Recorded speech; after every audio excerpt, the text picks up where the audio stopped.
Elle a une maman guadeloupéenne, un père américain, hollandais.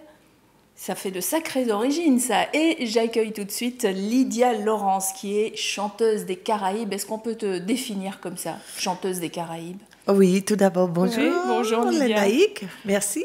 Avec plaisir. Et alors, tu vas fêter bientôt tes 25 ans de carrière. Tout à fait, 25 ans de carrière. Et alors, ça a commencé quand, cette carrière? Comment?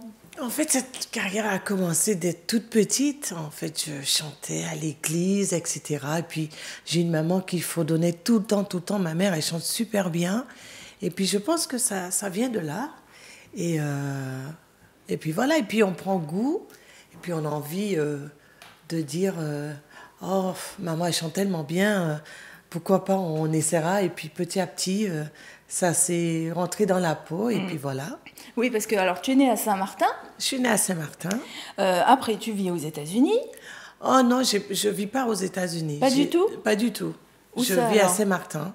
Uniquement à Saint-Martin? Uniquement à Saint-Martin. D'accord. Alors en plus, mes sources sont pas bonnes parce que j'ai été faire des petites recherches sur Internet. Comme quoi, il faut pas tout croire, hein, ce qu'on lit sur Internet. C'est que je voyage beaucoup. Oui. C'est pour ça, voilà. Et alors, puis j'ai ma famille qui sont. Oui, effectivement, cette expérience dans la chorale, le choral de gospel notamment, voilà. l'église du quartier, oui.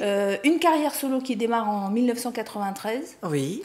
Et là, tu sais déjà que c'est quelque chose que tu veux faire et que tu veux continuer de faire. Tout à fait. En fait, en 93, quand j'ai eu la chance de rencontrer le grand défunt Éric Bouta, et il m'a donné la chance d'interpréter un titre sur son album, et c'est là que mais je chantais longtemps avant dans les orchestres de chez moi, mais c'était une grande opportunité avec lui parce que avec sa chanson Téléphone sonné, on peut en écouter un extrait juste pour remettre à mémoire. Téléphone sonné, personne pas décoché. Oh mais je la connais, même à Tahiti on l'écoutait. Voilà, c'est le grand voilà. Je suis avec Lydia Laurence, regardez. Alors et lui c'est lui qui m'a donné la chance d'interpréter un titre sur son album. Et voilà, je salue son âme. Parce que c'est quelqu'un qui m'a mis sur le chemin aussi rapidement. Et ça m'a donné plus encore confiance en moi et de dire, voilà, c'est ce que je veux vraiment faire. Et d'ailleurs, le premier CD sort quelques années après. Le premier CD sort, je crois, en 97. Ouais, voilà.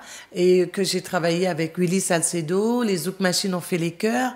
Et puis voilà, c'était le premier album. Et pour une chanteuse saint-martinoise à sortir, c'était vraiment... grandiose pour eux. C'était une fierté pour mon île Saint-Martin. Alors, non seulement vous êtes chanteuse, mais en plus, vous aimez bien les causes sociales. Hein? En 2000, vous participez à l'opération Piège jaune avec David Douillet. Avec David Douillet, oui, c'était une belle occasion parce que j'avais rencontré Annie Cordy et que j'avais fait le Téléthon avec elle. Et elle m'a dit, vous me faites penser à quand j'avais votre âge. Et parce qu'elle et moi, on mettait le feu sur scène. Et je lui dis, oui, mais vous êtes une belle référence pour moi parce que quand j'écoutais sa chanson Chaud Cacao... Que vous avez repris d'ailleurs. Oui. Justement. Et elle me dit, écoutez, je vais vous l'offrir. Elle m'a envoyé un petit mot, une belle lettre. Elle m'a offert la musique, les partitions. J'ai fait appel à Willy Salcedo et Jacob Desvarieux, il a fait les guitares. Et voilà, et puis je suis partie en Allemagne pendant 1 an et j'ai sillonné un petit peu avec ça. Une belle carrière. Voilà. Et puis en 2001, vous faites une tournée aussi avec Patrick Sébastien. Oui, j'avais fait une tournée avec Patrick Sébastien. C'était magique. Puis j'ai rencontré tous les artistes, toutes les grandes stars et tout. Et c'était magnifique. Dans la vie d'un artiste, de rencontrer des gens qui sont peut-être inspirants aussi pour nous, ça doit être magique, c'est vrai. Tout à fait. Et puis des gens qui ont bercé mon enfance. Et puis... de les rencontrer, des gens humbles, simples et vraiment extraordinaires. C'était une belle époque. Bon, et l'époque continue, la fête continue un petit peu encore. Oui, tout à fait. En 2004, vous faites un CD en hommage à Gilles Floreau. Oui, les copines. Alors, qui est Gilles Floreau? Gilles Floreau, c'était notre grand chanteur de la Guadeloupe. Qui a fait tout yeah yeah. Et puis après avec les Zouk Machines, Jocelyne Béouard et tant d'autres artistes, on a fait une compilation Les Copines. Et moi, c'était le titre Spiritual. Spiritual. Et alors, en 2004, oui, non, c'est ça. Après ce fameux CD en hommage à Gilles Fleureau, vous allez enchaîner des concerts. Alors, vous allez à Montréal, aux États-Unis, en Europe. En Europe. Et puis, oui, à Montréal avec Dan Junior, parce que j'ai eu l'occasion de faire un album avec lui. Et alors, le zouk en lui-même, est-ce que c'est quelque chose qui vous définit aussi ou pas du tout? Parce que quand on parle de musique caribéenne, quand on dit que vous êtes chanteuse des Caraïbes, est-ce que vous faites que du zouk? Non, pas du tout. Parce qu'en fait, je suis plus anglophone que francophone. Bon, je maîtrise quand même les deux très très bien. Mais je suis plus Caribbean girl, plus anglaise que je pourrais dire la langue française. Mais je fais du zouk, mais je fais de la Caribbean music, qui est du soca. Et aussi, c'est pour ça qu'Annie Cordy disait que vous mettez le feu sur voilà, scène. Tout à fait. Et je fais aussi du compas, parce que j'ai rencontré beaucoup de grands artistes haïtiens et que j'aime beaucoup cette musique-là aussi. Mais je suis plutôt une femme anglophone et caribéenne et je fais plus de la Caribbean music. Bon, et alors, en dehors de tous ces concerts, de la musique, de temps en temps, vous vous faites plaisir, vous adorez la gastronomie. Oui, tout à fait. Et vous participez à un dîner presque parfait. Oui, ça, c'est mon rêve quand j'étais à Tahiti, que je regardais la télé. Je dis, je veux faire un dîner presque parfait. Vrai? Alors, oui, il faut le faire. Alors en fait, c'est vraiment une belle expérience. Entre guillemets, je vais raconter, j'ai jamais vu cette émission. C'est vrai? Je l'avais jamais vue. Et j'entends sur une radio que Dîner presque parfait va se produire sur Chambéry. J'ai écouté, mais le téléphone était vite parti. Alors j'ai dit, je remets la radio, je vais écouter encore. Ils ont rediffusé le numéro. J'avais un institut de beauté, je prends mon téléphone à l'institut et j'appelle. Et il n'y avait personne en ligne, j'ai raccroché. 10 minutes après, mon téléphone sonne et la personne me dit, oui, bonjour, vous avez appelé sur M6 et tout. J'ai dit, oui, mais c'est pas grave, madame, ne vous inquiétez pas, c'est pas grave. J'ai changé d'avis, voilà. je veux plus. Elle me dit, non, ne raccrochez pas. Elle me dit, c'est pour un dîner presque parfait. J'ai dit, oui. J'ai dit, non, mais c'est pas grave, madame, vous savez, c'est pas grave du tout. Elle me dit, non, vous avez l'air d'être drôle, marrante, etc. Et puis c'est là, elle me dit, écoutez, on peut communiquer, on peut parler et tout. Puis on a discuté. Puis elle me dit, donnez-moi votre mail, je vous envoie les infos et tout, etc. Et ça s'est fait comme ça. Et alors là, il faut réfléchir après à un menu que l'on va proposer Exactement. aux autres. Mais comme je suis quelqu'un de tellement spontané, tout se fait naturellement. Je me suis même pas traversé l'esprit en disant, faut que je mette la télé pour voir ce que c'est. Oui. Le moment arrive, j'en parle avec mes copines sur Chambéry. Elle me dit, vas-y, fais-le, etc.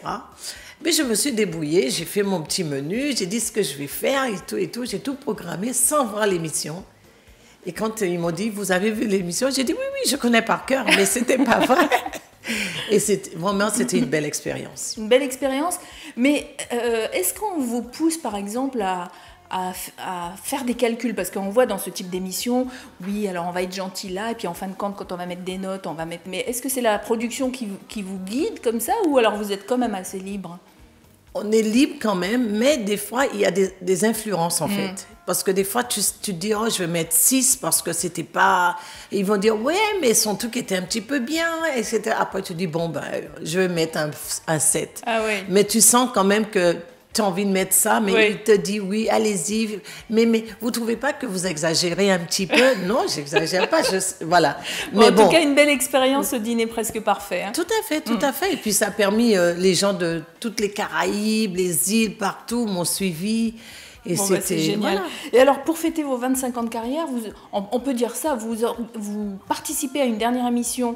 Est-ce qu'on peut en parler un chouïa ou pas du tout? Si, on peut en parler. Alors, c'est un jeu télévisé, ça s'appelle Une semaine pour faire la fête, qui n'a pas encore été diffusé. Tout à fait. Et alors, ça, c'est quelque chose, on va dire que c'est l'apogée de votre carrière, c'est la cerise sur le gâteau. Ça, c'était vraiment la cerise sur le gâteau. C'était vraiment une soirée... Mais quand ça va être diffusé, je pense que les gens qu'ils vont être fiers de moi parce que j'ai représenté les Caraïbes, les Antilles, je pourrais dire même Tahiti, partout. J'ai représenté les Outre-mer. Les Outre-mer. Oui. J'ai représenté dignement nos cultures, nos savoir-faire. J'ai fait un carnaval bal masqué. C'était magique. Tout le monde a joué le jeu. Il y avait le maire de la ville d'où j'habite, de la Motte-Servolex.